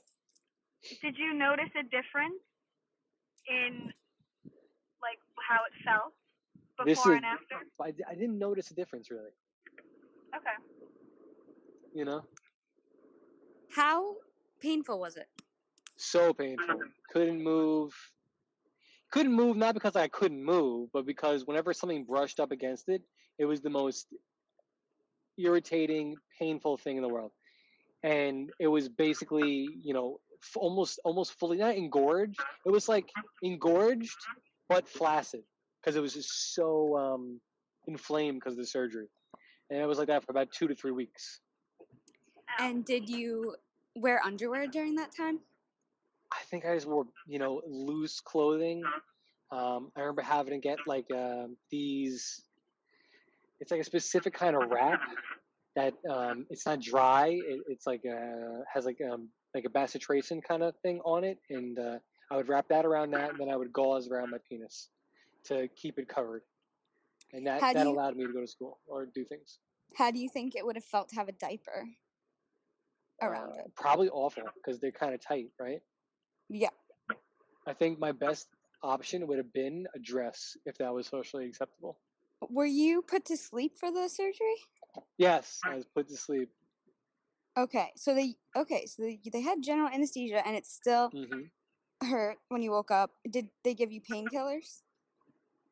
I think they gave me painkillers. However, my parents weren't comfortable with it. They wanted to see how I could tolerate it with over the counter, Tylenol. So I was able to tolerate it. It was fine. Didn't know what I was missing maybe. But it was really only when something brushed up against it. As long as it was just doing its own thing out in the open, I was fine. What about urinating? I don't remember. I don't. Okay. And it's probably a good thing. It probably means it didn't hurt, right? Or that you blocked it out? Yeah, it blocked out. Maybe it was so painful. But I don't think so. I think it was fine. I think urination was fine. Okay. Just any kind of physical touch, that sensation was absolutely not okay. Interesting. Mm-hmm. Did they warn you about any potential complications if they took too much or too little? Of my penis? Yes. No. They said not to touch the stitches, and up until maybe 2 years ago, or maybe 3 years ago, you could literally see the stitch marks as a scar tissue, and recently that's all healed away. Did they ask you how much you wanted off of it? It's not really a choice. It's just they just take enough of it off where. I mean, I don't. Where there's no overlap onto the head of the penis. How much was it? How much skin? Oh, how much money? How much money? Oh God, I wish I knew. I'm not sure even. You know what? I have no idea. I was too young. I wonder if this is covered by insurance. I don't know.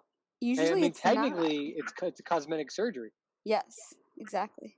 I'm not sure. I guess as a youngster, my parents would have found any way to pay for it because it's a weird thing, and I mustered the courage to ask them, and here we are. I can't even imagine asking them for, hey, remember when I got circumcised a couple years ago? What was how much? Why did they choose not to circumcise you to begin with? This I know. My mother said that she was tired. She didn't want to see me in any more pain. She said, you did enough. That's in enough. Any more pain? Well, childbirth is, I'm assuming, is taxing on the human body for my mother, and I'm assuming for a child. So she said, once I came out, she just wanted me to be happy, and that's it. She didn't want to see me in any more pain. She thought that it was cruel to do it. Is your father circumcised? No idea. I believe so. I would bet he is. But I haven't seen my father's penis, which is probably a good thing. Were you ever okay? So you felt different, but were you ever bullied because of it? No, I was very cautious not to tell anybody that I had a foreskin beforehand. I actually, when I got to Australia, this is actually when I felt accepted. I was in Australia for a little bit for school, and I was there for just about a year, and I met this girl. She was lovely. Her name was, and this girl, she said that she actually had never been with anybody that had a circumcised penis, and that was the only time I'm like, wow. So it's normal to have one. I don't think I told her I got circumcised, but I felt like, wow, maybe I shouldn't have done. Maybe it was a bad move, but it was really good to have a normalized feeling about it because I always felt kind of I always felt the odd man out with it. Do you feel like if your parents had more of a conversation with you about it, they could have dissuaded you from having the surgery? Possibly. I was very strong-headed as a kid, and once I made up my mind, I made it up. I think that would have been hard for them to convince me otherwise. I think that it might have dissuaded me, but more out of embarrassment. Like, oh, okay, let me just stop pressuring this because they seem to have a problem with it, and that might have actually kind of sealed it on the inside. Do you know what I mean? If they kept pushing it, I might have been a little more uncomfortable to. Well, you don't have to push it. You can just say, "Oh yeah, well here's why we didn't, XYZ, blah blah blah blah blah." But you can think about it if that's what you want. Knowing how they handle things, I feel as if I might have been a little more embarrassed about it. Just knowing how they act, but I don't know if I would have. I don't think I actually would have been okay with it until I bridged that gap in a sexual experience to feel like it's normal. You know what I mean? Like I would have needed a real example, I guess. Do you think sex education would have helped there? Like Oh, I went to seeing. Catholic school. Wow, yeah. Oh, okay. Good point. All right, I gotta go. I just got to my training session. And Okay, there's good luck, 8,000 people in baby. the driveway.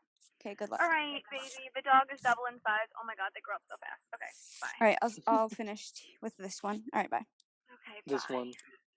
Like talking about it, how bodies are different. Yeah. You think that would have helped? I think that would have helped actually. It wasn't the sexual education in Catholic school. It's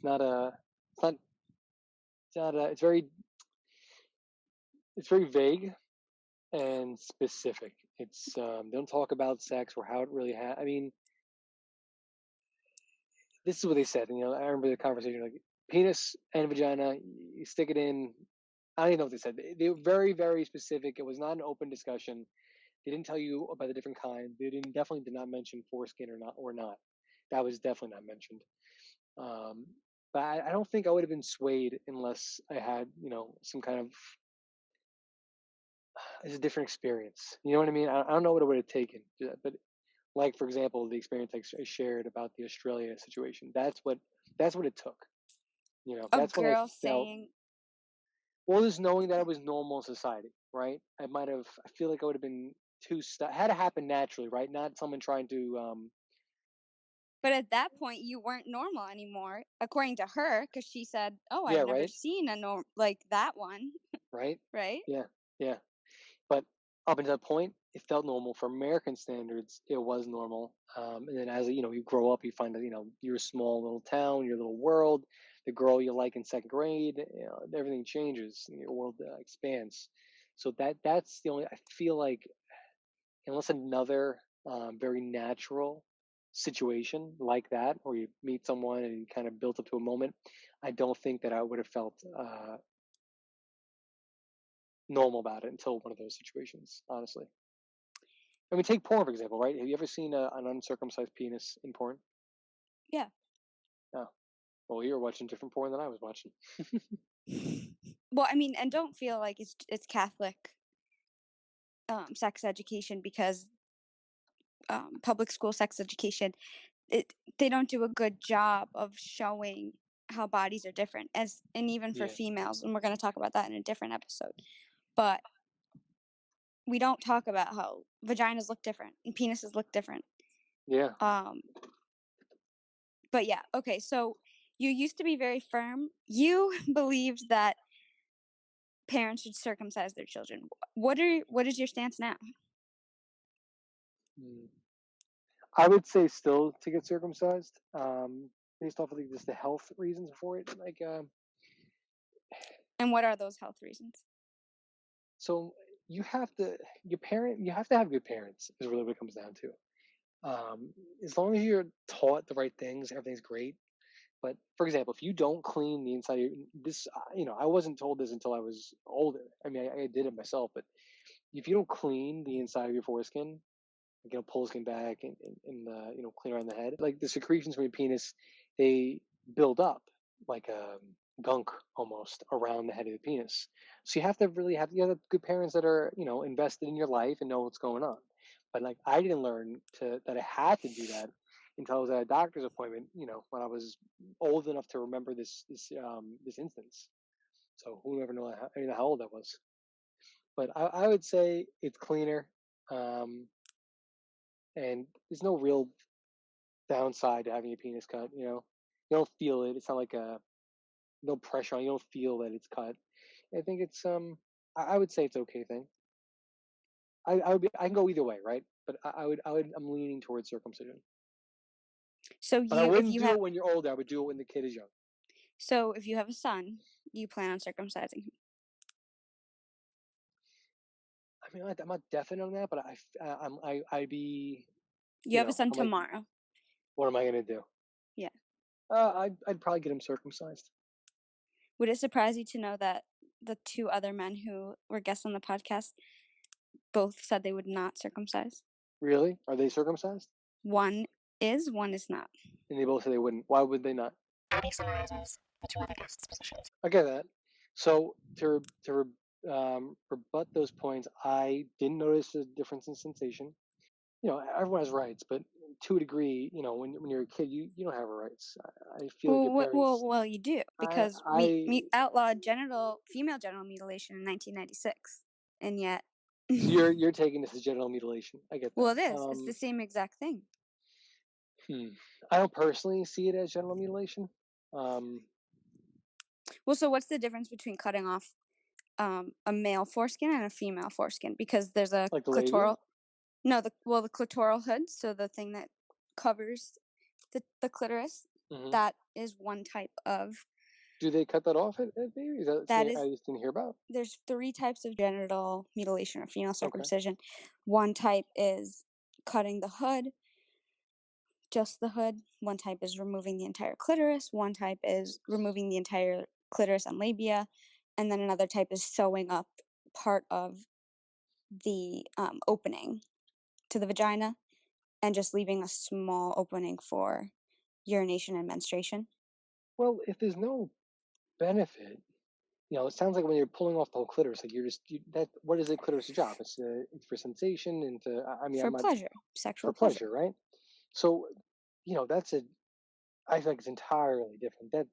I would say that's mutilation. This is trimming. What is this? Oh, trimming. I'm gonna go with trimming. Okay, why do you think it's trimming? I think it's trimming. Why? I didn't lose anything from it. I didn't lose.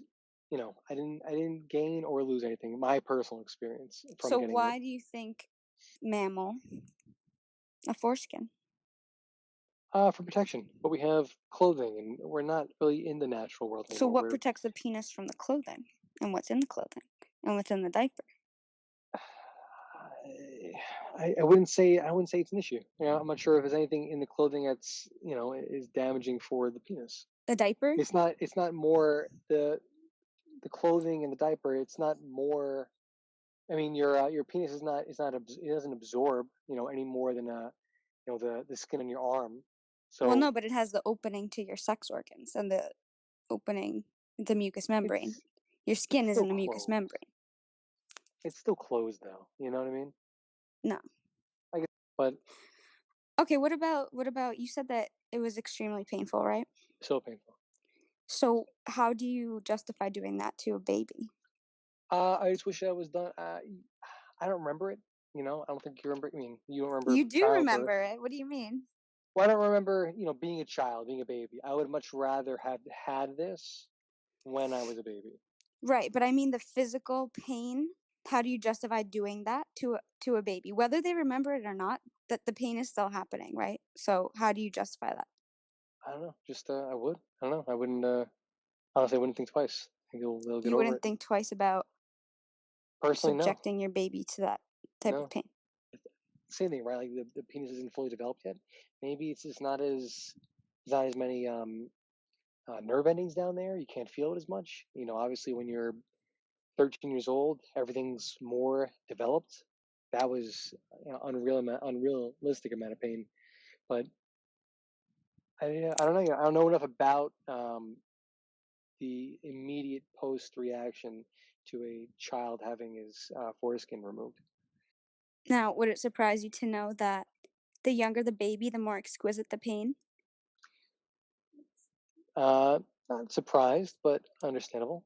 And they found a link between circumcised babies and pain, more pain during vaccines, making a connection to PTSD.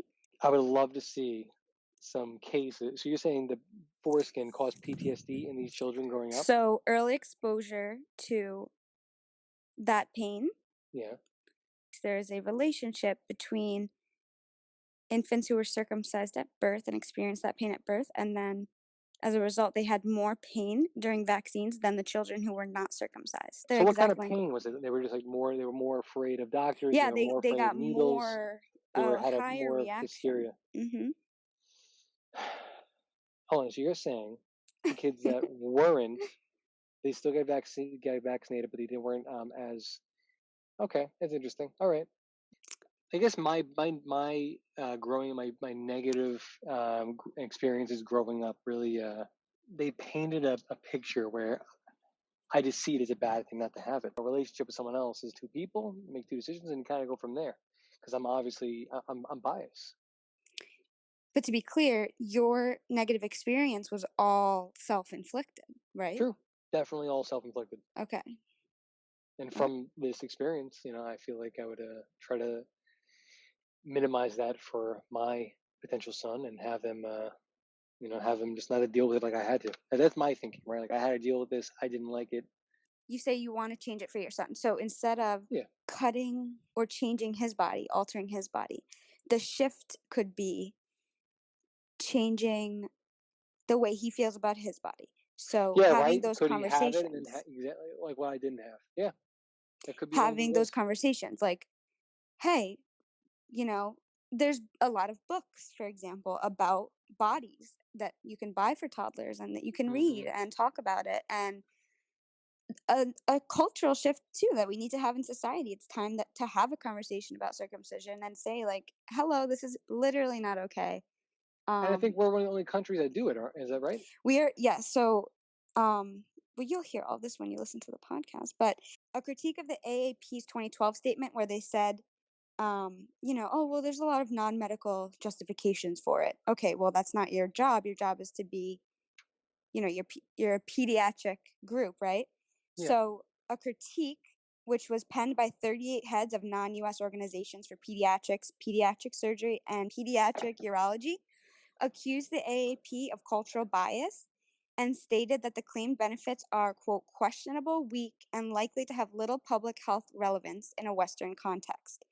Concluded that there's growing consensus among physicians, including those in the United States, that physicians should discourage parents from circumcising their healthy infant boys because non-therapeutic circumcision of underage boys in Western societies has no compelling health benefits, causes post-operative pain, can have serious long-term side effects, constitutes a violation of the United Nations Declarations of the Rights of the Child, and conflicts with the Hippocratic Oath, primum non nocere, first do no harm. I mean, when you put it that way, it sounds like a problem, right? Yeah, sounds like a real it issue. really does. You have a unique position, a unique perspective. My position, while I do 100% agree with you, I wonder why it did not become the norm. Is I would be nervous that it does not become the norm where he lived. Assuming I'm still living in America, right? Am I living here in my little New York world, right outside the city? If it didn't become the norm for people to not get circumcised, I would be concerned that he would have the same trouble that I did growing up, and I would be, again, still way to have him get circumcised and avoid the pain and disruption I had to be subjected to. However, I'm obviously not against not getting it, and I would, in this case, lean towards having my parent and then my parent, my wife or my partner, guide me and our decision, as well as the doctor, to maybe not getting it, and in the moment, making the best possible decision for the child. I feel like I'm definitely more educated on this, but as a result of our conversation, but I don't know. still not sold, but only because of my bias, not because of it's not logic. It's self-inflicted. Maybe it's that trauma, right? I gave myself the trauma from the circumcision that I inflicted on myself. That's what it is, Oh, right? It's a PTSD for what I gave myself. I That's what it is. love that. I'm using that. We're using that. You can definitely use it, but that's that's my bias. It came from myself. Yeah. It's the lack of education. The lack of education growing up, which is Mhm. why I felt like it was such a bad thing. And Which you can change for your child. I totally can, but Mhm. which is why I'm also biased and I lean towards maybe getting him circumcised. Which is why it's good thing to have people around me, because I'm not going to be. I don't want to be so overbearing in my child's life, even if he's just out of the womb. Where hey, doesn't matter, get him circumcised, and I'm not taking no for an answer. I'm obviously going to take into account the people around me, doctors, and my partner's opinion. And I'm definitely open to not getting him circumcised. But Well, I'm and the also super open to getting him circumcised. important things are you can get circumcised later in life, even if it might be more challenging. You Mhm. can't, it's very difficult to go through foreskin restoration. Oh, you can't bring it back. Right.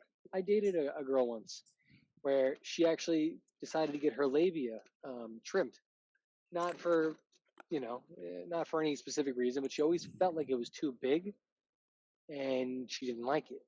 She was embarrassed by it. So, similar to how I was circumcised. So, in response to that, she decided to get it trimmed when she was a little bit older in high school. So around the same time I got circumcised. So hopefully I can create an environment with my children where all this is open. They don't have to be afraid about it. They know that their body is perfect just the way it is.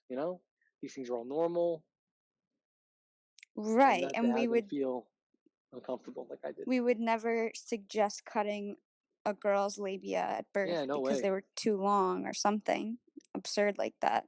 Yeah, crazy. And Plus, I think no boy gives a about that. Come on. no. And Have you ever had any guy like, oh yeah, I don't want this because your labia is too big? What the? Who made that up? we are literally going to talk about this on another episode, so we'll have you back for that. Great. I just want to point something out to you. If you are like getting a girl pregnant soon, you talked a lot about like other people's opinions. Like I hope you realize that and reflect on that, because literally everything you said was just like you're worried about what other people will think about your kid, and like you don't want your kid to be bullied by other. But I think it's more important to teach your kid that what other people think. It sounds so cliche, but literally what other people think doesn't matter. And at the end of the day, everybody's body is different. And I think we drill that into girls' heads so much, like, because everybody's breasts are different. Everybody's period comes at a different time. Everybody gets acne at a different time. Yeah. And instead of literally cutting off a part of your infant, I think it might be more productive to just, teach your kid not to Self-respect. yeah, and Yeah. self-esteem. I don't know. Okay. Self-love. Well, thank you so much for coming on. Actually, something similar to that, this whole topic is tonsils, right? If you ever hear of tonsillitis, we get this little I had my stones. tonsils removed. So tonsils are a humongous thing for your body's immune system and for your lymphatic system. When you remove those, you're weakening your body's defenses. The same person, right? They had labia chopped. Her brother got his tonsils removed because he was embarrassed of getting throat stones. They smell bad, make your breath bad. They're tonsil stones.